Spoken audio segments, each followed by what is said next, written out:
وەختتان وەخێر خەڵکە کوردەوار و میدوارم لە هەر کوێ هەن ساق و سەلامەت بن. ئێمە ئەمڕۆ دیبەیتێکمان کرد کە متعەسفانە دیبەیتەکە بەهۆی مشکڵاتە ئینتەرنێتیە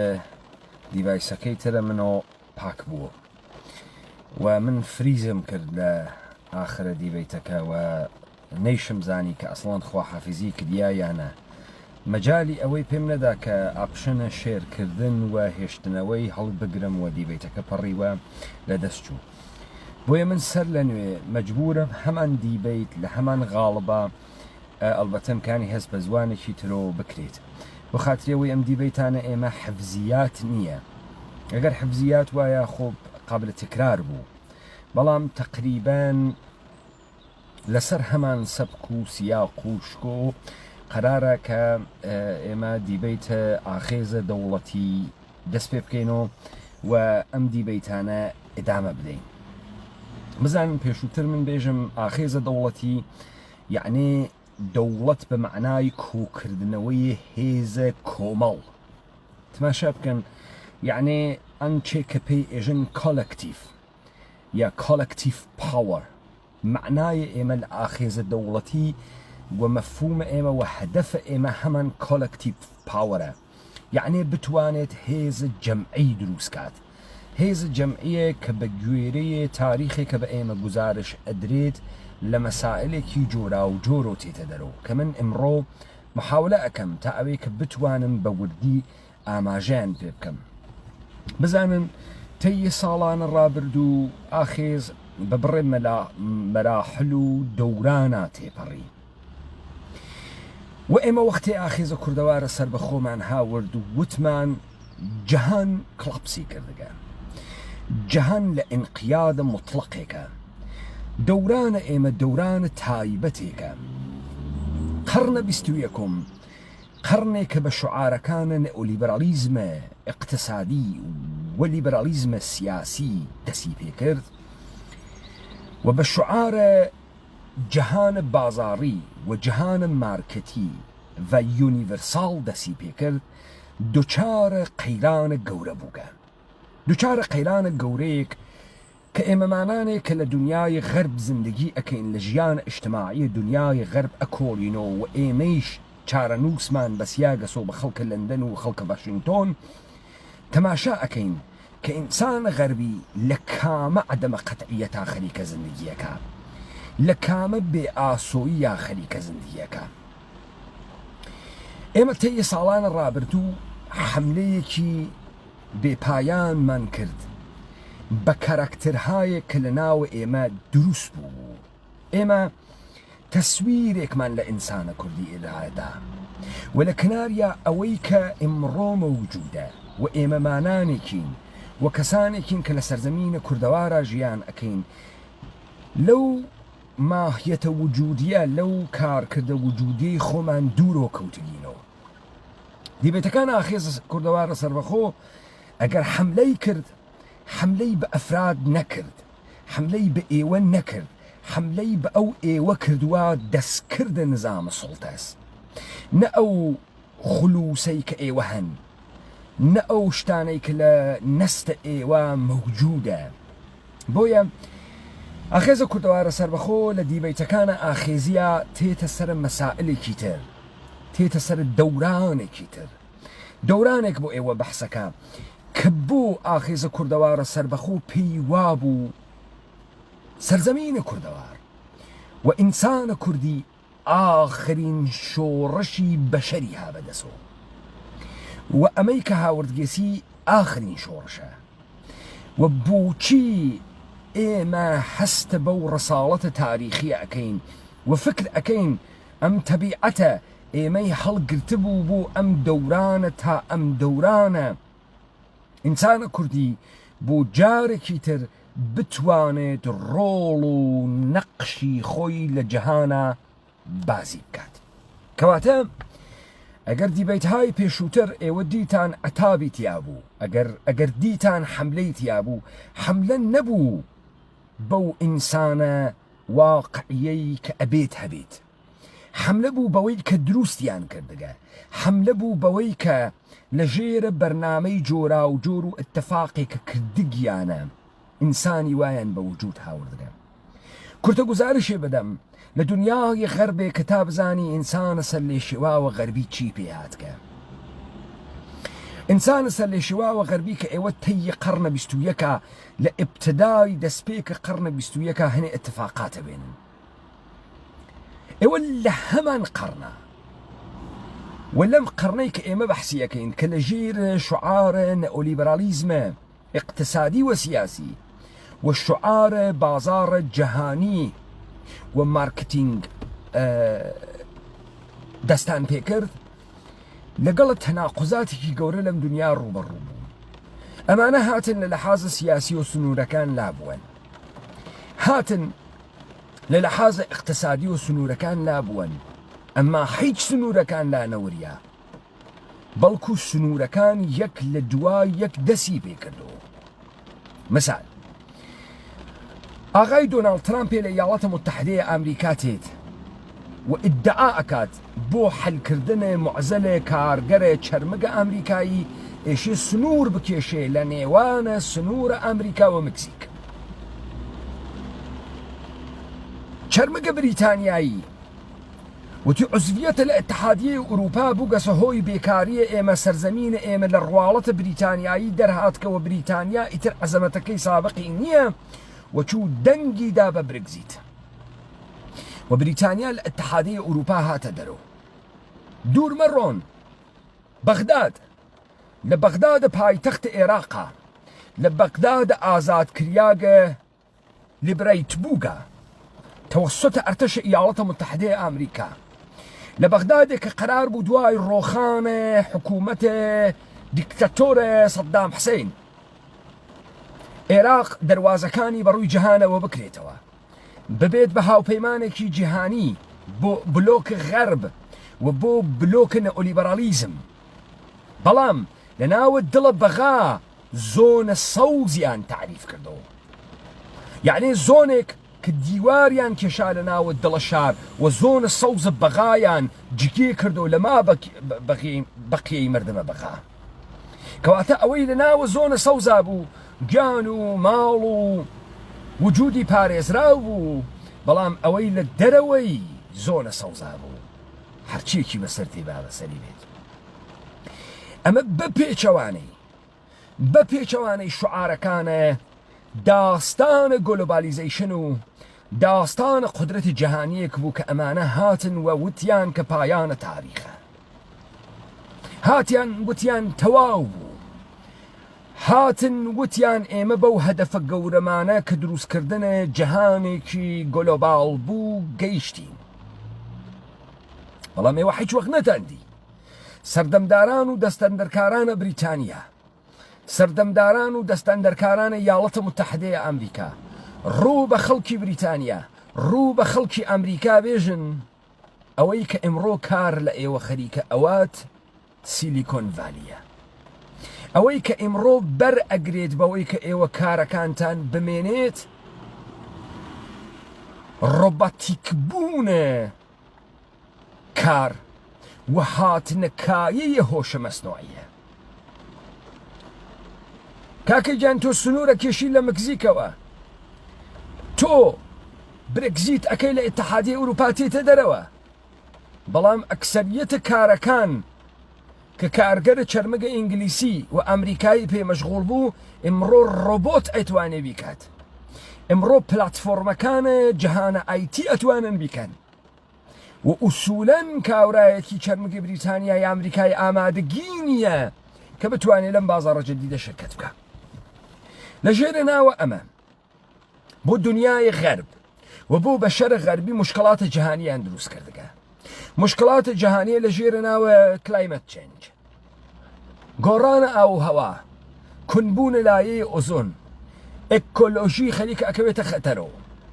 بو يتو أمني جنبش هاي جورا وجور لسراسر دنياي غرب أكويت الريبو نجادلان كري زمين بلام لواقع أما تشنك واقعية تشنك لم بشر امرو توليداتك بيومنا صنعتك ولا بريد سيا أيكات أتواني بري بقري ونيكات بەڵێ کارخانەکانە بریتانیا لە بریتانیا کۆبوونەوە ئمڕۆ ئیتر فەزای ئەبریە بریتانیا دووکەڵیشی تیانە بەڵام ئەم دووکەڵە چووکەسە کوێ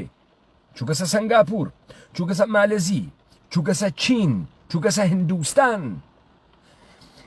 کەواتە ئەم معزەلە کە ئەمانە بەحسیەکەن بە عنوانە معزەل و چاخانێکی گەورەس بۆ ئینحراف مەردەم و بوو گەسۆ مشکڵاتە بە شەرق غەربی بە شەرق غەربی لە سەرگەردانیە خەریکە حرەکەتەکە بە شەرق غەربی ئەوسا لە پشتە بڕێ ڕەوایەتە خۆی حەشاردا بوو لە پشتە ڕەوایەتە ناسیۆنالیستیە لە پشتە ڕەوایەتە کۆمونیستیە لە پشتە ڕەوایەتە نەئۆلیبرالیستیە ئمڕۆ دەرنەتیجەیە کارنامەیە کە خەریکە مشاهدەی ئەکا لە زندگی و ژیانە شخصیە خۆی بەم نەتیجە ئەگات کە باوەڕی بە هیچ کام لەم داستانانە نەماگە وەلەزە وەختی باوەڕی نامێنێت بە جیهانی بوون باوەڕی نامێنێت بە نەئۆلیبرالیزم ڕجعەت ئەکاتۆ بە گوزەشتەیە خۆی سەمەرەکە ئەوێت و چی سەمەرەکە ئەوێت و برێکزیت سەمەرەکە ئەوێت و چی سەمەرەکەی ئەوێت و ئەوەی کە پارلەمانە یاڵەتە متحدەیە ئەمریکا بۆ ئەوەڵین بار لە تاریخە فتح بووتەوە سوتە مەردەمەکانی لە قەرنە 21ەمە تەرەفدارانە دۆناڵد ترامپ مخالفانە جیهانی بوونێک کە یەخە بە دۆناڵد ترامپ ناگرن ئای دۆناڵد ترامپ بۆچی سیلیکۆن ڤەلی تعتیل ناکەی بۆچی بەر بە پرۆژەهای هۆشە مەسنوعی ناگری تا ئەو جاراغای دۆناڵد ترامپ بێت جواباتۆ بێژێ بۆ خاترەوەی کە دەوڵەت جیهانیەک مەوجود نییە دووەلە منتەقەیی مەوجودن و ئەوانە خەریکن ڕەخابەتە تەکنۆلۆژیکتە کە ئێمە ئەکەن و ئێمە ئەگەر لە تەکنۆلۆژیە چین بمێنێنە دواوە فەوتیاگین و ئێمە خۆشمان ئەزانین ئەمە بازیە مەرگە بەڵام من بازیە مەرگە ئەەکەین بە شەرق غەربی ئمڕۆ لە ژێرە اتفاقێکە لە جیهان کەوتگە بەهۆی تەکنۆلۆژی بەهۆی مۆدەرنیتەیە کە هات بەهۆی جیهانە ئیستعمارێک کە تەیان کرد بەهۆی دەستگرتنە بە سەرکوڕەی زەمین بە شەرق غەربی ئمڕۆ لە برسا نامرێ وەکو ماجەراکانە بینەڤایان و ڤیکتۆر هۆگۆ و داستانەکانە چارلز دیکەنز و ئۆلیڤەر تویست نییە بە شەرق غەربی ئمڕۆ لە فرە خواردن ئەمرێ لە قەڵەوی ئەمرێ لە 500 کیلۆ 600 کیلۆ وەزن ئەمرێت بە شەرق غەربی ئمڕۆ لە ژێر جەڕاحیە پلاستیکە کۆزمەتیک سەرجریە ئەمرێت بۆ گەورەکردنە باسەن و بۆ گەورەکردنە سینە و بۆ گەورەکردنە لچ و بۆ گۆڕینە قیافە و بۆ گۆڕینە ڕەنگە پێست بە شەرق غەربی لە ژێرەوە ئەمرێ بە شەرق غەربی بە فاسڵەیە 70 ساڵ لە جەنگە جەهانیە دووەم ئیتر لە شەڕەکانە نامرێ بەڵکو بە شەرق غەربی ئمڕۆ خودکوشی ئەکا خۆی ئەکوژێ ئینتحارەکە ژیانی بێمەعنا بووکە پەیوەندە ئیجتیماعی نەماگە شتێ بە ناوی جامعە ڕۆژ لە دوای ڕۆژ ئینتزاعی ترۆ بگەسەوە و بە شەرق غەربی ئمڕۆ مشکڵاتە خاسە خۆی هەز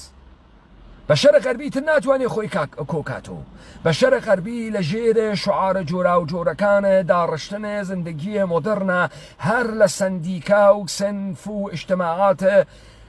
ورد و بچووکە جامعە ئمڕۆ گەیی بە جامعەیە گۆلۆبالە سایبەری و ئەم ڕەوەندەی کە تێی کرد لە تەی ئەتفاقاتێکا کە بۆی کەوت نەک بە شعارەکانە ئینقلابە فەڕەنسەیە عەداڵەت ئازادی و بەرابەری نەگەی بەڵکو ئەم شعارانە زیاتر بوون بە ئەفسانە بۆ ئینسانە غەربی معزەلاتە جیهانە غەرب و محزەلاتە بە شەرق غەربی بەغایەت گەورەترە لەوەی کە ئەم بە شەرق غەربیە توانی بوێت هەڵسێتە سەر ئەژنۆ و هەڵسێت جارێکی تر بیر کاتۆ لە ئەتفاقێکە کەوتگە لە ژێرە حەجمەی دنیای ئمڕۆ لە ژێرە سیستەمە گڵۆباڵێک کە تەشکیل بووگە لە ژێرە ئەخبارە میدیایی و ڕسانەییە کە ئمڕۆ جیهانی کریاگەسەوە بە هەبوونە دیڤایسێ وەکو مۆبایل لە گیرفانە ئێوە و هەبوونە خەتە ئینتەرنێتێک ئێوە لە ئاخرین تەحوڵاتە ڕۆژانەی زندگی دنیا بەخەبەرن لەذا اتفاقێک لە سەرزەمینە ئێمە ئەکەفێت اتفاقێک نییە کە بە پێچەوانەی هەموو دنیا بێت سرفەن اتفاقێک نییە کە ئێمە بتوانین خۆمان لە جەهان دوورۆ بخەینەوە ئەنچە کە لە ئاخێزە کوردەوارە سەربەخۆ اتفاق کەوت ومەشە اتفاق بکەوتە نە دروستکردنە ناسیۆنالیزمە کوردی بوو نە ڕەجعەتە بە گوزەشتە بوو نە گوزەشتەگەرایی و فەشیزم بوو و نژاد پەرستی بوو بەڵکو فۆرمۆڵێک بوو و داستانێک بوو ڕوو بە ئایندە بە شەرە غەربی هیچ چیرۆکێکی تری بۆ نەماگەسەوە هیچ چیرۆکی دوای شکستە نئۆلیبرالیزمە سیاسی نئۆلیبرالیزمە اقتصادی لە زەهنە ئینسانەکانە لە کارکردێکا کە بووی بە کارنامەیە کە بەجێ هێشت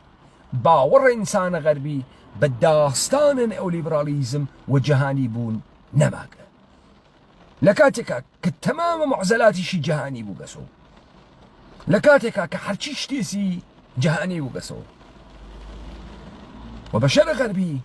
عاجزە لە ئێرائەدانە فۆرمۆڵێکی جەهانی بۆ ڕووبەڕووبوونەوە یا داستانێکی جەهانی کە بتوانێت هێزێکی جەمعی دروست بکات لە بەرامبەرە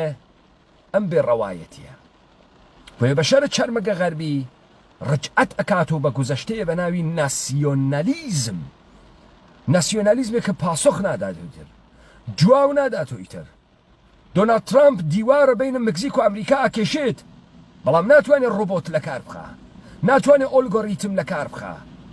لەذا بە شەرە غەربی لە ڕجعەتی بە گوزەشتەیشیا سەرخوردە ئەوێت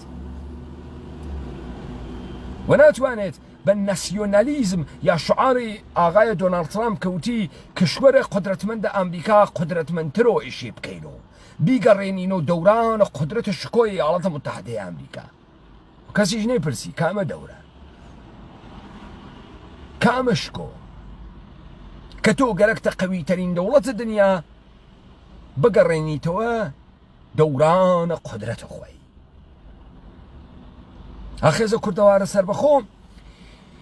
لەوەها بەستەرێکە هات کەسە دەرەوە بە علم و ئشرافێکە بە جەهانە ئەمڕۆ هەسی بە علم و ئشرافێکە بە معزەلاتە بەشەرە ئەمڕۆژی لەسەر ئەم گۆی زەمینە هەسی ئێمن لەگەڵ تەهدیداتە ئایندەیەکی یەواش تێن و یەخە بە ئینسانەگرن ئاشنایی کاملمان بوو لەذا ئەوەی کە ئاخێزە کوردەوارە سەربەخۆ کردی وەوتی و ئیدامەی ئەدا ئەمەسە کوردیەت تەنیا ڕێگە حەلێکە کە ئەتوانێ ئاغازە دەستپێکە ڕەوایەتێک لە ئینسانیەت بێت کە لە ئەبتدای تاریخۆ تا بە ئیمڕۆ ئەم ئەرکەی لەسەرشان بوو کە بتوانێت ئینسان لە قیود و لە ئینقیادا نجات بدات بۆیە ئاخێزە کوردەوارە سەربەخۆ و مەتنە کوردیە ئێمە ئاخرین ڕەوایەتە کە دوای شکستە نئۆلیبرالیزم و جەهانی بوون هاتەوە سەدۆ بە فۆرمۆڵێکی جەهانی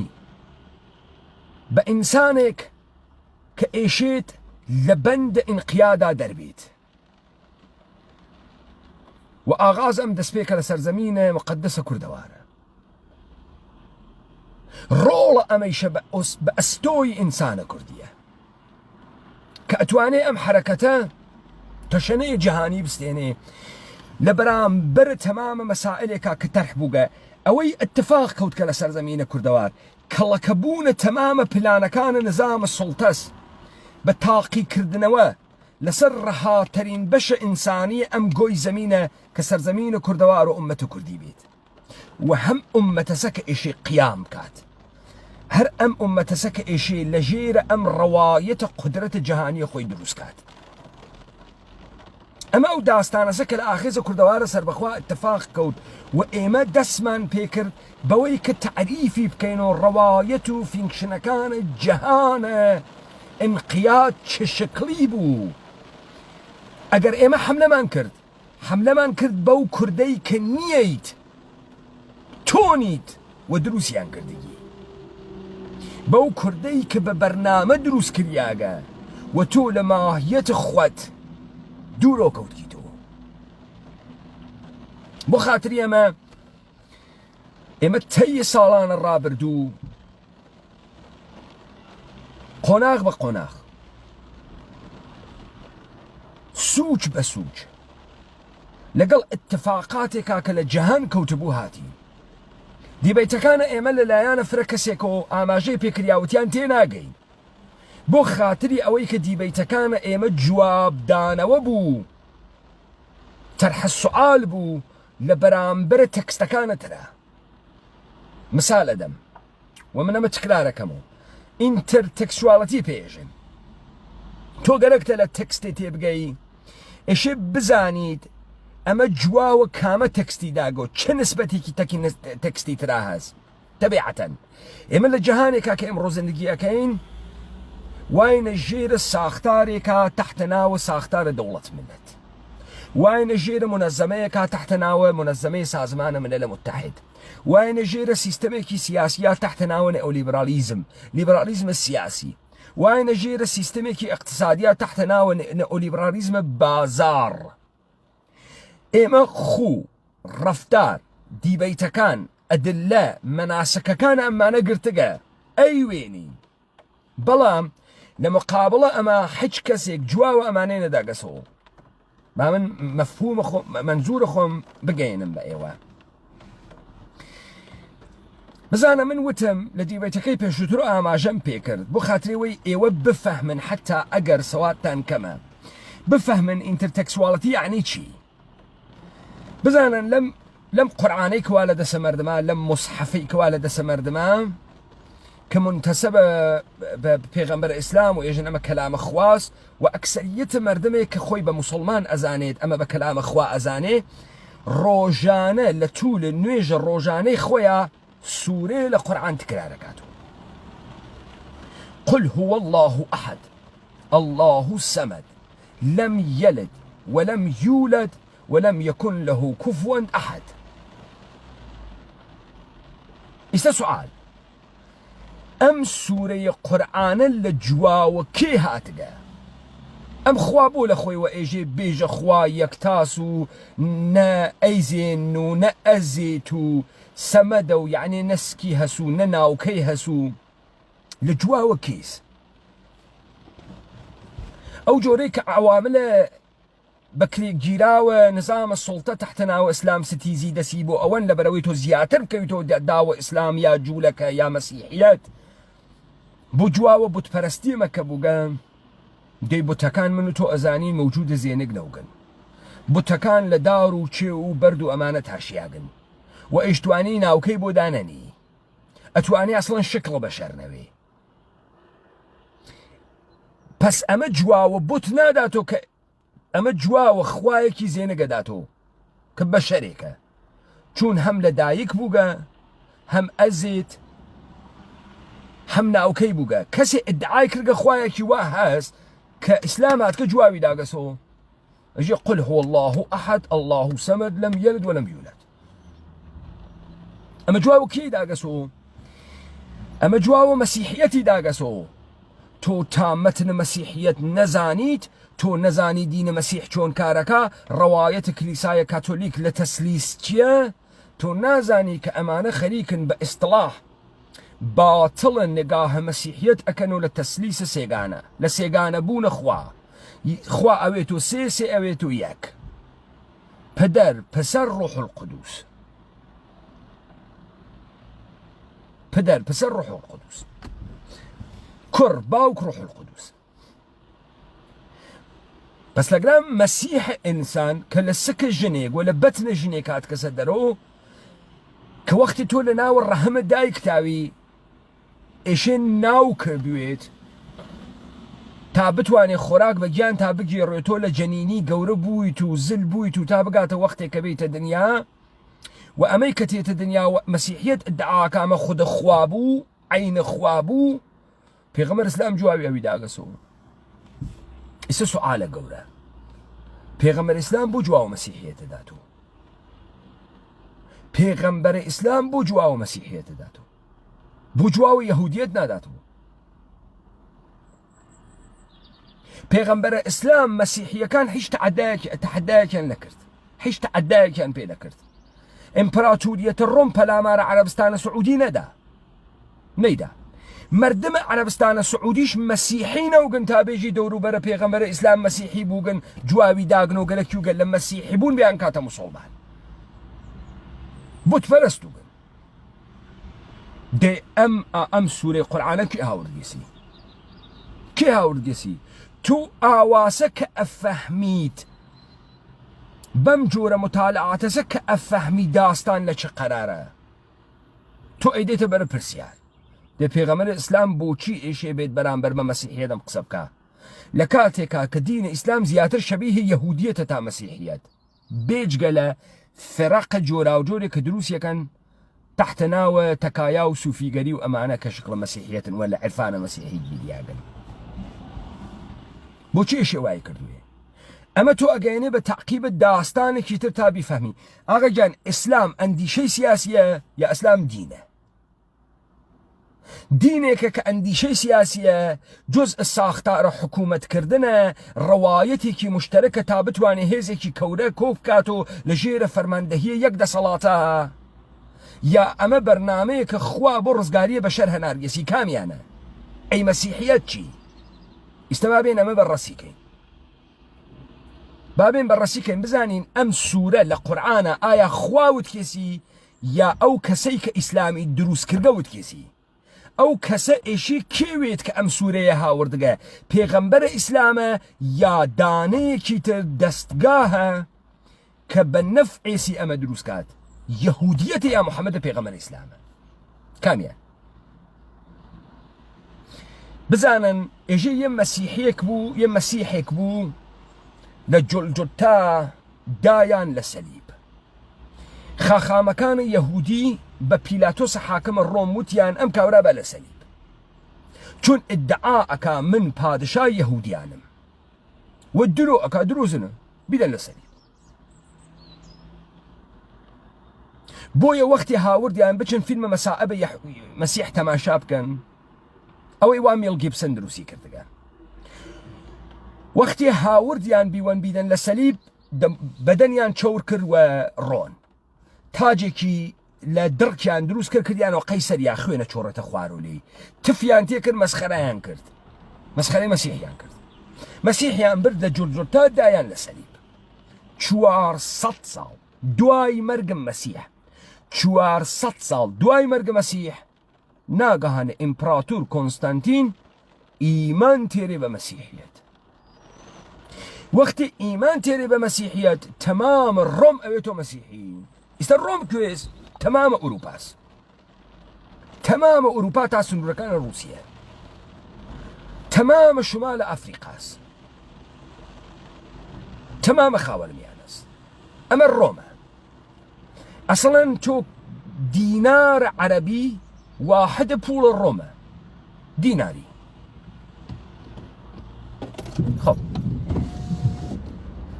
ئێستا تێتە سەرە پەندێک ئێژە ئادەمی بە سە کیش باشد یا بە کیشە پەدەر و مادەر یا بە کیشە شاه یا بە کیشە یار ئینسان سێ دینی هەست یاوا لەسەر دینی دایک و باوکی یاوا لەسەر دینی پادشا یاوا لەسەر دینی یارە و معشوقە چۆن کۆنستانتین پادشاه ڕۆم باوەڕ تێرێ بە مەسیحیەت و مەسیحیەت ئەتەقێت و گشتی باوەڕمەندەوێ بە مەسیحیەت پس لەگرا ئەوێنی تەلاشە پێغەمبەری وەکو مەسیح بە هیچ کوێ ناگات بە هیچ کوێ ناگات هەتا کۆنستانتین بە ئەبزار و کەرەستەی حاکمیەت هێزە نظامی پوڵ بە دروستکردنە کلیسا بە نەشرە کلیسا نایەتە مەیدان و مردمێ مەسیحی ناوی مردمێ حەز بە مەسیح ناکە ئایا مەسیحیەت باوەڕە ڕزگاریە یا مەسیحیەت جوابێکی سیاسی و مەکتەبێکی سیاسیە بە ئیمپراتورە ڕۆمێک کە کلاپسی کردگە گزارشێک کە لە ئیمپراتورە ڕۆم ئەیدەن چییە؟ ئیمپراتوری ڕۆم ساختارێکی قودرەتمەندی نظامیە کە بە تەسلیمکردنە متەخاسمین ئەیانواتە ژێرە ئیدارەکردنە ڕۆم و خەراجگوزاریان بە ڕۆم. ئوسوولەن ئیمپراتوریەتی ڕۆم کاری شەڕکردن بووگە، چون تۆ بێجگە لە قودرەتە نظامی و قەوانینە ڕۆمیت حچێکی تر نییە بیدەیتەوە ئەم مردمە، لەذا بەربەڕەکانە ئاڵمان ناچنە ژێرە بار و لە شەڕ گەورەیە تەکر ڕۆمە چۆک بە ڕۆم دائەدەن. یعنی ڕۆم بە قەوڵە خۆیان هەزینەیەکی فرە خواتەمە لە دەستی. تۆ لە شەرایەتێکی واگیرە کردبێت چی ئەەکەی؟ چی ئەەکەی؟ تۆ گەرەکتە تەولیدە هێزە جەمعی بکەی، گەرەکتە تەولیدە هێزە جەمعی بکەی. چی ئەەکەی؟ بزانن کەی لە وەتەنبوون پەیتریۆتیزم تەولیدە هێزە جەمعیەکە. بزانە هەر لەم تاریخە ئێژێت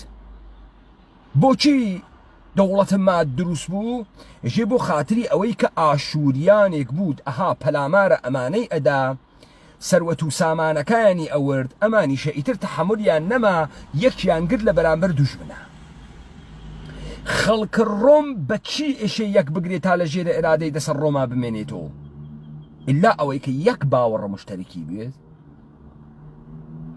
یەک باوەڕە مشتەرکی بێت تا بتوانێت سوڵتەیە ڕۆم قبولکا بەسەر خۆیەوە و ئەم باوەڕە مشتەرەکە ئێشێ لەکوێوە بێت؟ ئێشێ فەرماندارە نظامی، فەرماندارە دینی شوێت و حمایەتی دینیشی لەگەڵاوێ و ئەو حامیە دینوێت، حامیە دینە خواوێت. بۆی تۆ لەگرازانی انتخابە سیاسیە، مەکتەبە سیاسیە و بە گوێرەی ساختارە قەدیمیان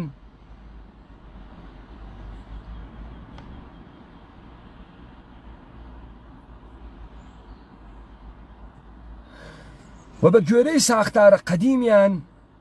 هەڵسو کەوت بکە. لە کنارە ئەمە تۆ بۆ ما بەقیەی جەهان ئێشێ دانێتر مەکتەبە سیاسی وێریتەوە لەسەر هەمان خروجی یەهودیەت مەسیحی، یەهودیەت ئیسلام.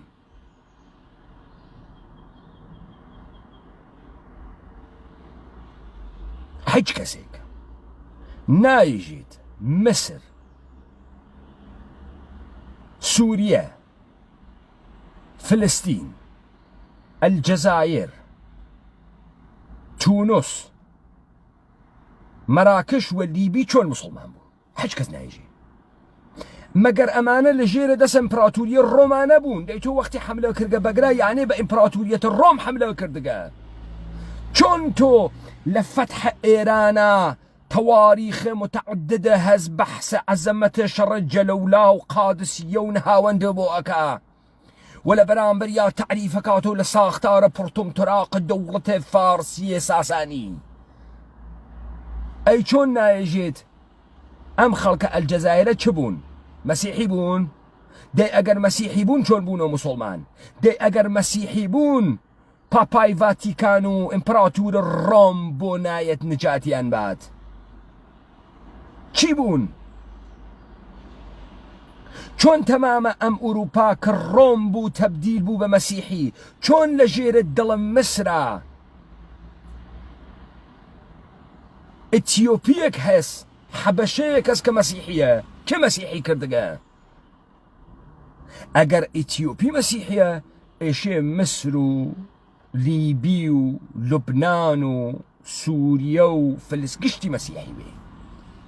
گشتی مەسیحی وێ. لە تەیە کامە شەڕا ئەم ئومەتە مەسیحیە تەبدیل بوون بە ئومەتە ئیسلامی. ئەم ئیمپراتوریەتە ڕۆمە بۆچی حیجواکونشێکی لە بەرامبەر ئەم لەشکرە ئیسلامە نیشان نەدا؟ بۆچی دەرگیر نەبوو؟ بۆچی نیروی نەهەنارد؟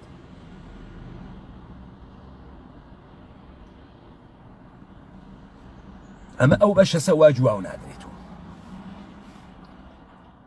پس تۆ لەگرا ئەزانی حملەیە ئیسلامێ مەوجود نییە، حملەیە شمشێرێ مەوجود نییە. ئەی ئیسلام چۆن جەهانیەوەوێتەوە؟ وەڵام محەممەدە پێغەمبەر ئیسلام خۆی شمشێری گرتە دەست و هەرچی نەسیحەتی مەردمی کرد مەردم قبوڵیان نەکرد، شمشێری گرتە دەست و قەزوەی کرد، سێ قەزوەی کرد، بەدر و ئوحود و خەندەقی کرد، فەتح مەکەی کرد، شەڕەکان ڕەدەیان کرد، شەڕ فەتح ئیمپراتوریەتی ڕۆم و فەتح ئیمپراتوریەتی ئێرانیان کرد. ئاوا ئیسلام گەورە بوو پس ئیسلامیش بە ساختارە سیاسی گەورە بوو هەروواکە ڕۆم گەورە بوو مەسیحیەت لە ڕۆم گەورە بوو بەڵام چەنێ لەم شەڕانە ئیسلام واقعیەتیان هەست هیچ چەنێکی واقعیە هیچ کێ ئەم تاریخەی نووساگە کلیساوە کنیسەوە تەمامە مەراجع و دەستگاه ئیسلامیە کە ئەویش هەروە لە ژێرە دەستە کلیسا و کنیسە بەتۆ لەگرا ئەفەحمید سوورەیە کە تەحتە ناوە نوێش تۆ هەرچی ڕۆژە تکراری ئەەکەیت و بۆ جواوە مەسیحیەت دانریاگە خۆمێک کە مەسیحی دروزەکەم خۆمیش ئیسلام دروزەکەم تا ئەم دوانەتە کە یەکتریا فەرق بکەن وەلی هەرتکیانوانە ژێرە دەسە خۆمە هەرتکیانوانە ژێرە دەسە خۆمە وانە ژێرە دەسە ئێرادەی خۆمە وەکو کۆمۆنیزم و لیبرالیزم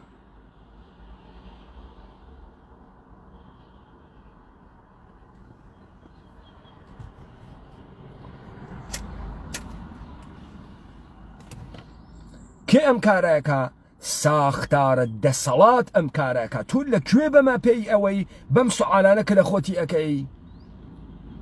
سوالەکەی لە خوات ئێژێت هەر شتێک کە ناوێ مەوردە شەکە تاریخی واقع بەیەکێک لە دەلایلەکەی ئەوەسە کە تەواتری واتیە یعنی بە هەزار جۆر بەحسی کریاگە مەسەڵەن تۆ ناڕۆی باسکە بزانی مەسیح واقعیەت بوویانە چون یەهودی باسی ئەکا چون خۆیان باسی ئەکەن چون تاریخە چون فیلمیان بە وتکە چون هەزار فیلمیان دەربارەی دروست کردگە دەیان پرتۆک دەربارەی هەست ئەی چۆن محەممەد ئینکار ناکەی شخصیەتە تاریخی بووگە یانە بووگە چون تەواریخە مختلف هەست سیرەیە مختلف هەست لە ناوە کتۆبە واتیکانە هەست واتیکان دوژمنە ئیسلامەمە نازانی بەڵام سوال تا قەرنە حەڤدەهۆم گەورەترین اقتصادانە جیهان چین و هێندە بۆچی یەک تاریخ نگارە چینی بەحسە محەممەدە پێغەمبەر ئیسلام ناکە بەحسە موسا ناکە بەحسە عیسا ناکە ئەوان تەولید کنەندەگانە اقتصاد جیهان بووگن ئەوان مەشیە سەیاح وایەنە بە دنیا بگەڕیانە بازاڕیان بۆ کالاکانە خۆیان بدۆزوێتەوە بۆ چینیە ناوێت و سەیاح بێت لە مناتەقە ئێمە بگەڕێت و بنووسێت بۆ تۆ هەر تاریخێک گەرەکە لە دڵە کلیسا و کنیسە تێتە دەرەوە و ئەمانە بۆ تۆی تەئی دەکەن بۆ ئەم دەوڵەتە پڕتۆمتوراقە ئێرانیە لە ناوە یەک تاریخ نگارە چینیە مەوجودیەتی نییە گەورەترین حوزەی تەمەدونیە ئەوڕێشمتە چینیە شمشێرتە چینیە کەنیزەکانی زیبا و چینی پۆش کەمەربەستەکان داونەی دوڕ لە گۆش مەگەر تو ئەمانتە نییە چۆنە یەکدانە تاریخ نگارە چینی گۆزارش نادا لەمانە فقط یەهودیەت و مەسیحیەت و ئیسلام بۆ یەکتریە خونجنن و ئێمە فکر ئەەکەین کە ئەمانە دوژمنە یەکترین چون منە مسلمان تەکە مەسیحیەکە مۆڕەوەمۆ لە یەکتر ئەی پاپای واتیکان و سیستانی چی مۆڕەوەنەوە لە یەکتر ئەی پاپای واتیکان و دەستگای ئەلئەزهەر چی لە یەکتری مۆڕەوەنەوە ئەوانی شەیوەنەوە یا هەر من و تۆ ئەیوەینەوە پەچۆن لەگرا بە سوالاتێکی گەورە لە لەحاظە سیاسی و بەرەخۆی کە کاوران ناتوانێت جواوی باتۆ ئەم قل هو الله ئەحەدە پێغەمبەرە ئیسلام هاوردگێسی یا یەهودی نووساگەسی لەبەرەوەی ئیسلام فەرق بکاتەکە مەسیحیەتە چون مەسیحیەت ساختارە سیاسیە و ئیسلامیش ساختارە سیاسیە هەرتکیان ئەندیشەی سیاسین هەرتکیانن کە خەریکن سەرزەمینهایەک ئیدارە ئەکەن و هەرتکیشیان لە پەراسووی لە پەیکەرەیە یەهودیەت و داکەوتگەن یعنی خروجیە هەرتکیان یەهودیەتە یەک مسلمان یەهودی ئەمە یەک یەهودی مسلمان نییە تۆ ئەم داستانە تەسلیس مەسیحە ئەم داستانە سەلیب مەسیحە دووبارە تکرارە بێت و لای توە لەکوێ لە شیعەبازیە بۆ کێ بۆ بەهاوڵڵا بۆ عەلی محەممەدە باب هەمان داستانە زهورە مەسیحە پادشای شیعەکان لە دایکەوی زهورەکە حەزرەتە مەهدی تێت ئیعدامی ئەکەنەی کوژن ئەینە مەسیح هەمان داستانە هنری هەشتمە پادشای بریتانیا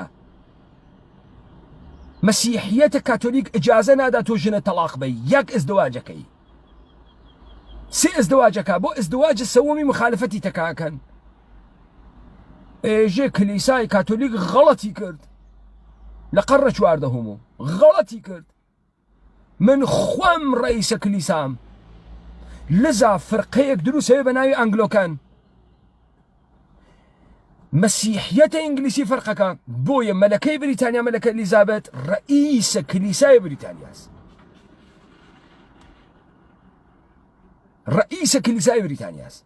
ئەمە کێ کردی هەنری هەشتم سوال ئەگەر مردمە بریتانیا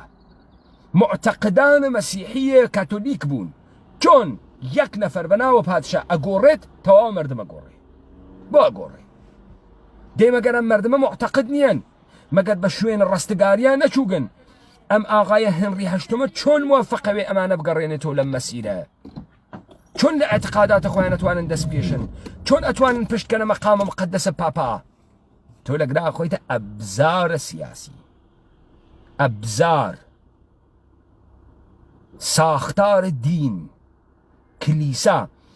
مەلایەک بدونە محرابە مزگەوت هیچێ نییە تێ هەڵدریاگێکە مزگەوتێکی بۆ دروستەکەی محرابێکی بۆ دائنێ گەل مردم تێتە ناوێ مزگەوتە کۆ ئەوێتەوە ئەو لەسەر محرابەکە وجود پەیاکە دەنا مەلایەک لە خیابان هیچێ نییە تۆ چۆن ئەتوانی باوەڕانە مردمە بگۆڕی بە دەستگا بە قودرەت چۆن دانەیەک بە ناوە ئیمپراتورە ڕۆم مەسیحی ئەوێ ما بەقێ مەسیحیەوەن چون قدرەتی هەست ئەتوانێت کلیسایش دروست کات وە شەق مردم کاتە کلیسا بێ ئەمە دینە جەدیدە ئاوا زندگی بکەن هەروە کە تۆ ئیمڕۆ خەریکی لیبرالی زندگیەکەی بە ئەرزشەکانە مارکەتی و خەریکی زندگیەکەی کێ ئەم ئەرزشانە کاتە زەهنێتۆ ئەوەی ئەبزاری هەست کێ ئەبزاری هەست نظامە سوڵتە ئەبزارەکانی چین تەلەڤیزیۆنە مەسمیدیاس شەبەکەهای ئیجتیماعیە ساختار و مؤسساتە ئینزمامیە دەوڵەتیە ساختار و مەسائلە ئینتزاعیە بوروکراسیە بازاڕە و دەوڵەتە ئەبزاری واوە دەسۆ ئەبزاری واوە دەسۆ گشتمانی هار کردگە ئەبزاری واوە دەسۆ خوی گشتمانی گۆڕیگە ئەبزاری واوە دەسۆ کاولمانی کردگە مۆبایلە بۆ تێرێ ماشینە بۆ تێرێ حەیرانی ئەوی شێتی ئەوی فیلمە بۆ دروستەکە شەهوەتە گەورە ئەکات دینە ئەگۆڕێ وەکو ئاوی خواردن ئێمە وتمان ئیسلام چۆن هاتە سەر زەمینە ئێمە بە تەکایە بە خانەقا ماڵیان دروست کرد ماڵ وتیان ئەمە تەکێس نانیشیتیا ئەدەن حەیتەران و هەڵخستن و مەولویی و زکر و هەڵپەڕکەی شیواتیە سیخ لە خۆدان و مار خواردن و بەرد قوتۆدانی شیواتیە خەڵکی حەزی پێ کرد ڕێگەکەی ئەزانێ کاورا ڕێگەی حکوومەتکردن ئەزانێ فێری بووگە و ئێمە هاتین وتمان ڕێگەی دروستکردنە دەسەڵاتە گشتی ئێمە ئەزانین هاتین وتمان ئەمانەی کە ئێوە حرەکەتی پێ ئەەکەن خەڵکینە ئێوە بێ دەسەڵات ئەکا ئێوە گەرەکتانە دەسەڵاتتان بێت ئێشێ دەست بینە دەست یەکتریوە بۆ ئەمە ئێمە احتیاجمان هەز ڕەوایەتێکی مشتەرەکمان لە خۆمان بوێت ئاخەزە کوردەوارە سەربەخۆ ڕەوایەتە مشتەرەکە کوردیەتی هاورد کە نەناسیۆلاریزمە بەڵکو ڕەوایەتە ئینسانە جەدیدە ئەمڕۆژینە کە لە بەرامبەر ئەم گشتە معزەلە کە بۆی دانریاگە خەریکە لەم ئینقیادە لە یەکتەنیاگە گەلێکی دەربێت و ئەمە اتفاقاً فۆرمۆلێکی جیهانیە چون تۆ تەمامە مەسائلە جیهانی ئەمڕۆ تۆ ئەمڕۆ دانیشکی لە سلێمانی لازانیا ئەخوای کاورای 100 ساڵە پێشی نه تۆ هەپی ڤالنتاین ئەەکەی کاورای 100 ساڵە پێشی نه تۆ ئەوە نیەی تۆ ئەمڕۆ هەرچی شتە جیهانی و بووگەسۆ هەرچی شتە تۆ ئەمڕۆ ئەپڵە 12 تێت لە کرماشان نایسێنیت تۆ فڵانە پلاتفۆرم تێ ئستفادەی لێ ناکەی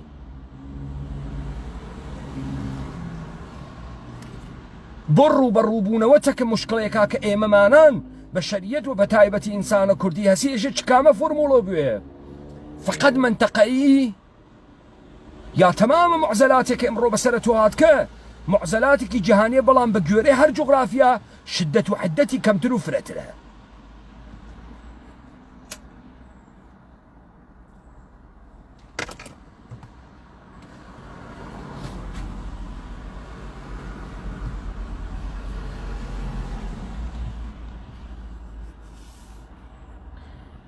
پەساخێزە کوردەوارە سەربەخۆ سەرەتا کە هات گوتی خەڵکینە قداسەتێک مەوجود نییە لەم جەهانە ئەمچێ کە تەحتە ناوە قداسەتی فرۆشن و دروست هات وتی قدرەتە سیاسیە نظامە ئینقیاد بۆ خۆشبەختکردنە ئێوە نەهاتکە بۆ حکوومەتکردن بەسەر ئێوە هاتکە ئێمە گەرەکمانە ئەم زەنجیرە بپسێنین ئێشێ تەبدیل بووین بە هێزە گشتی بە بوومە قوروانە دروست ناوێ بە دانیشتن و تەماشای دەمەیەککردن دروست ناوێت بێ حەز بکەی بە بەرنامەکانە من دروست ناوێ ئێشێ حرەکەت بکەی تا هێزە جەمعی دروستکەی یەک نەفەر بکەیت و دوو نەفەر ئێشێ بزانی لەم مەسیرە شەڕیش ئەەکەی خوێنش ئەڕژێنین زەبتە سەروەتە دزیاگە خۆت لە کۆرپۆرێشنەکانە ئەەکەی من بە ئێوە گوتم قدرەتە سیاسی ئەبزاری گەرەکە ڕەوایەتێک کە بتوانی مشتەرەکیکەی ئەبزاری گەرەکە تا بتوانێت هێزە گشتی تەولید کات لە هەر سەرزەمینێکە ئەدەیەکی کەم مەوجودن کە ڕیسک پەزیرن و گەرەکیانە نەقشە دەسە خۆیان بە جەهانا بکوتن ئەوانە ئەتوانن سەراغازە دروستکردنە مەسئلەونە کما بەقێ مردم لەناوە ئەم ڕەوایەتە خۆی ئەوێنێت و تیا بەشداریەکە دەی ئێمە بۆ دروستکردنم قدرەتە احتیاجمان بەچی هەست بە تەمامە کەرەستەکانە دەسەڵات هەست بە پوڵ هەست بە ئەسلحە هەست بە هێزە ئینسانی هەست بە خاک هەست بە زەمین هەست بە گشتی هەست بڕێن لەکوێ تامینیکەین بڕێن یاڵەتە متحدەی ئەمریکا بە مانداتێکە بەرعەلەیهی خۆی بەکاری بۆین دەینایدا بڕێن کۆرپۆرێشنە ئێرانی و تورکی و سووری عێراقی بدادێ خۆمان نۆکەرانە نظامە ئینقیادە جوولەکەی ساختە شودەی دەسە جوولەکەن کێیدا جامعە ئێشێ بیدات هێزە تاکوتەریایە کە ئێمەمانان بوومان ئێشێ بیدات ژە تەمەدونە چین لە دەورە ڕووبارە زەردا دروست بوو بەڵام ڕووبارە زەرد هەروە کە خەریک بوو ژیانی ئەدا بە چینیەکان لە کناریشیا هەرچی ساڵە لافاوی هەڵەسان باوک ساحێوانی دەرە هاورد ئەم چینیانە چوون بە شێوەی عەشیرە هەر کام و دەستێکیان گرت بوو بە تیکەیە لەم ڕووباری زەردە نەیان ئەتوانی بەربگرن و هێزیان نەبوو بەربگرن بەم لافاوە کە من لە کتێوەکەی شێوەی تەولیدە ئاسیایی مارکس و ئاغای سادقزی با کەلام ئێمە چۆن ئێمە بووین بەحسە قەنەواتم کرد کاتکە کۆپی کردگە لە داستانە چینی شائێژن چۆن مردمە چین بوو بە مردمە چین وەختێک ئەمانە فکریان کردو ئێشێ ئەم ڕووبارە زەردە مەهاری بکەن و بۆ مەهارکردنە ڕووبارە زەرد و هەوسارکردنە ڕووبارە زەرد ئێشێ هێزە گشتیان تەبدیل بێت بە هێزە گشتی یەک لە دوای یەک عەشیرەکان تەکە یەکتریان ڕێکەوتن و هاتن بە سەروەتە گشتیان و دەستیان کرد بە کاناڵ دروستکردن و ئاوڕا دروستکردن و کارکردن لەسەر ئەمەوە پاشیان کردو و کۆنترۆڵیان کرد و ئالەگرا چینی هاتە دەرەوە کامە کاولستان ئێشێ بەسەر ئێوە بێت تا ئێوە لە جێرە یەک ڕەوایە تا کۆبوون و تەولیدە هێز بکەن چیتر ئێشێ بەسەرتان بێت چیتر ئێشێ تەکانتان بات ئاخێزە کوردەوارە سەربەخۆ کاری ئەمە بوو کە بێت سەرەتای تئۆریکە ئەم داستانە بۆ تۆدا بنێ خۆیشی حرەکەت بکات تا ئێوە پەیوەست بوون و ئێمە بتوانین لە هێزێکە هەسمان هێزە منفەرد سروەتە تاکوتەریایەکەوا لە دەسمانە قدرەتێکەوا لە دەسمانە تەخەسوسێکەوا لە دەسمانە یەک بگرێت تا هێزە جەمعی لێ بێتە دەرەوە خۆ بە یەکدەست چەپڵە ناکوترێت ئیستەیشە کاورا چاوەڕێی دەمە منە دیبێت گوێ بە ئەگەر شێری بکاگە شێری نەکا کاکە بگەڕێن و سەر ماهیەتە کوردیە خۆت مردووە یەک نەفەر نەهات بە من بێژێ فلانە کەس من ئمڕۆ ئەڕۆم پەلامارە دەوڵەتە ئێرانی ئەدەم فلانە سەرڕافیەکەی ئەدەم ئەوەی سروەتە مردمە سە لە دەمێ کێشمە دەرۆ بابەگیان لە ناوە مردمە ئێمە ڕابین هودیش نایێت زۆرۆیش نایێت گشتمان لە ژێرە ئەم کاولکاریە دەممان پانۆ کردگەس و یەکێ بێت بیکاتە ناوە دەممان من بۆ بڕۆم با خەڵکی بیکە دەی تۆ ئەمە ناکەی عەزەمەت ناتوانی دروستکەی تۆ ئەمە ناکەی قودرەت ناتوانی بەدەست بێری تۆ ئەمە ناکەی حیچێ ناتوانی دروستکەی تۆ زمانێ لە ئینقیاد نجات پەیاکەی کە تەک بە تەکە ئێوە ئەم قودرەتی خۆیە بە نەمایش دەربێنێت ئەم قودرەتی خۆیە ئەم هێزی یەک نەفەری خۆیە پەیوەستکا بە هێزی کەسێکی تر بێتۆ دوان بێتۆ سیان بێتۆ زنجیرێ بێتۆ دەستەیەک دەستە ئەم سەرزەمینە بگرێ ئەو جار هیچ دەستەیە ناتوانێت دەستەی تر بخوات بەڵام ئەم ئشتراکە یەک مەتنی گەرە کە تا بتوانێ متفاقە بکەوێت ئیستەیشە کاورە بە دیارمان و دانیشتکێژی وڵاتی بێت گوێ ئەدەم نەوەڵات توولانی بوو حاڵیم ناوێ حاڵیت ناوێ چون نەتگەرەکە حاڵیت بێت حاڵیت ناوێ هەنووز نەتخوارگەسە ئەو بحرانەکە بە شەرە غەربی پێیگەیگە حاڵیت ناوێ ها یەواش خەریکە تۆ خودکوشیەکەی وەلێ لەگرا ساڵهاس ملیۆن خەریکن خۆیان نەکوژن ئیتر لە شەڕەکانە نامرن خۆی فیشەکە لە تەپڵە سەر خۆی هەروە کە داسایفسکی وتی بەشەر مەوجودە عەجیبێکە تەواوە سروەتە دنیای پێ بە دڵی شانیە تەواوە خۆشی دنیای پێ بە خۆی تەخریب بکات خۆی تەخریب بکات لذا ئەمەی کە لیبرالیزمە ئینگلیسیەژێتی غەڵەتی کرد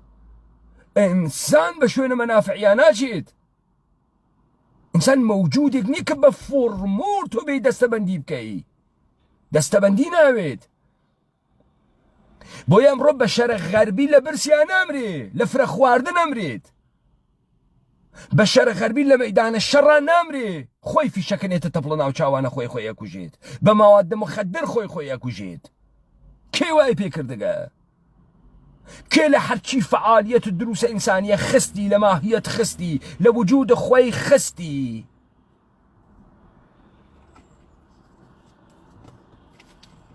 ئێمە ئێشێ کەی بتوانین تەولید ئەم قودرەتە بکەین بۆ لەم سەرزەمینە 4 نەفەر پەیان ناوێت 4 دانە کارە دروست حساوی بکات گشتی لە دوور و دانیشکە لەنگی کاپەیمانە حەیدەری هەرچی کارە خۆی بیکات دە هەرچی کارە بە من ناکرێت کاکە من یەک نەفەرم من کارم ئەوە بوو ڕەوایەتە مشتەرکێک کە گزارش واقعی و حەقیقی لە ئێوە بکاوە فۆرمۆڵێک بێت بۆ داهاتووی بەشەریەتیش نەبە تەنها ئینسانە کوردیەت ئەو ڕەهایەسە کە بەشەرێشێ پێ بگات بە شەرە غەربی ڕەوایەتی نییە بۆیە ڕاتەقنە ناسیۆنالیزم دووبارە وەلەویشە شکست دەخوا چون ئەم دەحفە لە کارگەرە مگزیکی و کارگەر ئەوروپای شەرقی شکست ناخوا لە ڕۆبات و لە هوشە مەسنوعی و لە پلاتفۆرم و لە ئۆلگۆریتم شکست دەخوات بۆیە هیچ ڕەوایەتێکی نییە ولی ئەنچێ کە ئاخێزە کوردەوارە سەربەخۆ وتی بەشەریەت ڕێگەی مەحتومێکی هەزوو ئەویش کوردیەتە و ئەم کوردیەتە ئەسڵ و ئەساسەکەی لە سەرزەمینە ئێمە مەوجودە و لە وجود ئینسانهای کوردی مەوجودە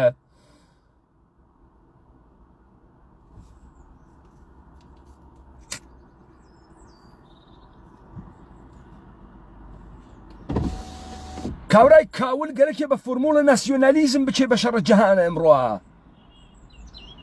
فۆرمۆڵە منتەقەیی بوومی منتەقەی وەکو دۆناڵد ترامپ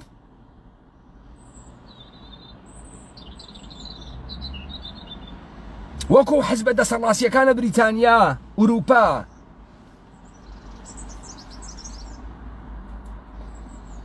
تۆ چیت لۆکاڵی ماگەتا جواوەکانە بە مەساعد بە بەشەر لۆکاڵی بێت ئەم گشتە اتفاقە بەسەر ئینسانە کوردی کەوت بۆ خاتری ئەوە بوو کە ئینسانە کوردی هەل لە ڕۆژە ئەوەڵیشۆ ڕێگە هەل لە واقعیە ژیانە ئینسانی بوو و ئەمڕۆ ئینسانە کوردیەشی هەم خۆی دەربخات هەم وجودە گەورەیە خۆی بە جەهەن نیشان بدات تا ئینسانە ئوروپاییە سەرگەردان بتوانێت دەست بگرێ بە مدل كردي والرواية الرهاية خوي رقم بدات دي أما توليد هيزي قركا بەڵێ ئێمە کەرەسەمان گەرەکە جامعەیەشی بتوانێت تەولیدی هێز بکات بۆ نایکا بۆ خاتری ئەوەی کە ئەوەی لە جامعەی ئێمە سروەتمەندە سروەتەکەی خۆی بەدەستی نەهاوردگە بە لیاقەت و بە خەلاقیەت بەدەستی نەهاوردگە بە ڕەنتە حکوومەتی خۆفرۆشی بۆ یەکێتی و پارتی و دەوڵەتە ئێرانی و تورکی بەدەستی هاوردگە وا بەدەستی هاوردگە کە جامعەی ئێمە نابوت کات بۆیە ئەو چون ئەم سروەتەی خۆی بەدەستی نەهاوردگە بیر لەوە ناکات و ئەم سروەتەی گەورەترەوە بکاتەوە لذا نايت لپشت شورش كردية بيوسيت طبيعة نايوسيت اي شورش كردي آخيز كردوار سر بخوي ايش چي بكا ايش اللي حلقومي دري بيريت ايش الدري بيريت ام هيزا بقريني تو بو جامعة دري بيري بو جامعة خوتان بونو صاحي وهيز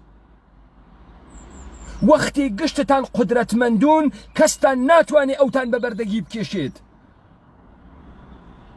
لە ژێر یەک مەتنا کۆ ئەونۆ گشتتان ساحێوە ئێرادە ئەوەن دەسی پێ بکەن تەولیدە قدرەت ئێشێ بکەن بە گەمژە و لاژە و ئەرزایە کەلامی و جمێندان بە حەیچ کوێ ناگەن ئەوانەی وا ئێمە کردمان شکاندنە دفاعهای حقارەت بوو شکاندن پیکری ناواقعی انسان کردی بو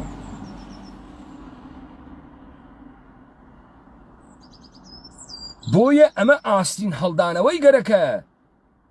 ئەمە ئەو کوردی بوونەی گەرەکە کە مەچەکەکە بێتە سەرۆ ئێمە ئینسانە یاخین بە کوایەوە یاخین من نەژم یارانە ئاخێز دوای 5 ساڵ هەر دەمپانەوەکەنەوە کو ئەو مەچەکە کوردیەی دێتە سەر و حەزی پێەکەی باوام قارەمان بۆی خۆ چکارەی ماتەڵی من قودرەتە بۆ بێرم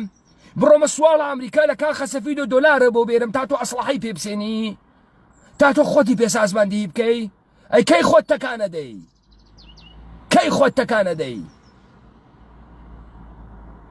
کەی گەرەکتە ئەم ڕساڵەتە تاریخی خۆتە قبوڵکەی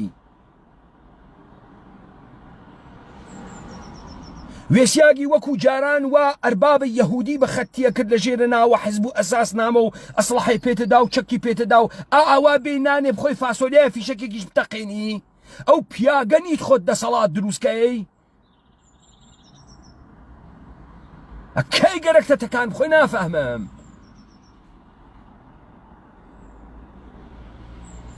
بۆیە کاڕا حەزی پێ ناکە و بڕاستی تێنەگەیم و تێناگەی چاو دەرەهات سیاسەت دەفامی چه شکلیە قدرت دەفامی چه شکلیە ئەی چۆن جرینگە پوڵە ناسی و موچە ئەناسیت تۆ کامە حیزە لەم دنیادی سەرکەوت تۆ ئەگەر نەکەویتە شوێنە ئاخێز و لەم ئاخێزە دەوڵەتیان نەویت سەرنەوەشتە مردمە ئوروپاوانە بەهەشتی بەری نامە وەزعیانە داخم وەزع تو چۆن وێ کاول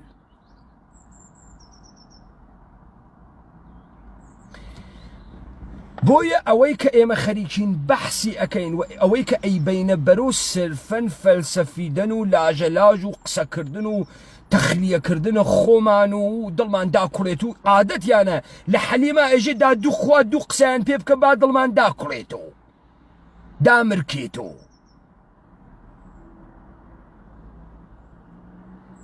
ئەم دنیایە پیرەژنیتانە لەکوێ هاورگە باوەڕەکەی دنیای کوردی دەمێکە کۆچی کردگە لە ناوتانە دەمەد ڕۆنەوەیژی پیرەژنە تەجاوز پێکردیا گنگشتان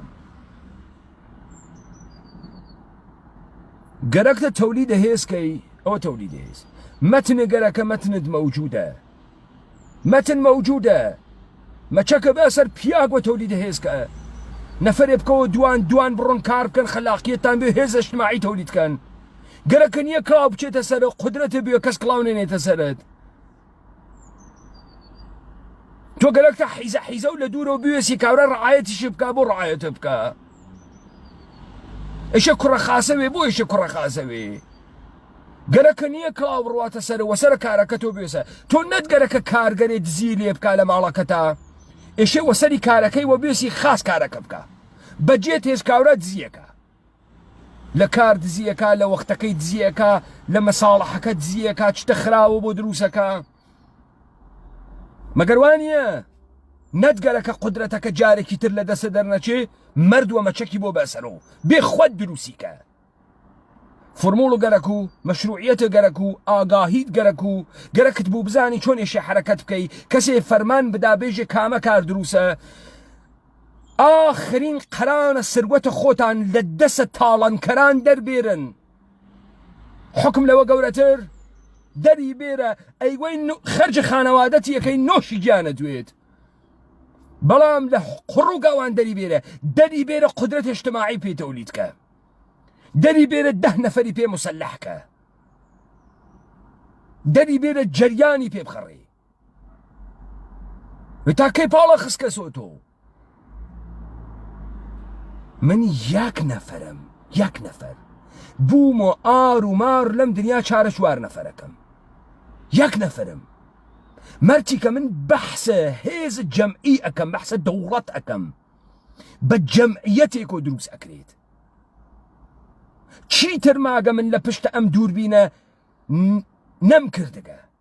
مەوزەعە گرتگمە سنوورە دام بەزاندگە دوژمنایەتی دنیاس بگیانە خۆم سندگمە تەنەفورە ئێوەم بۆ خۆم سندگە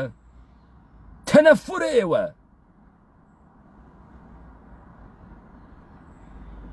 چیتر ماگە من بیکەم لە دەسم تێو نەم کردگە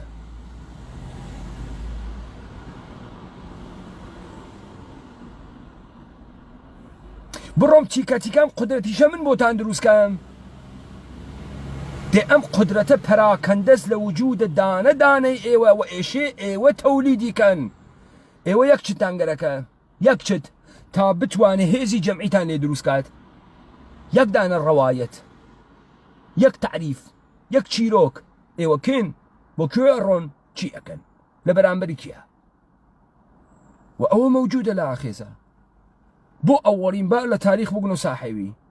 بە شەرق غەربی ئیمڕۆ ئیتر ڕەوایەتی نەماگە تۆ ڕەوایەتە هەست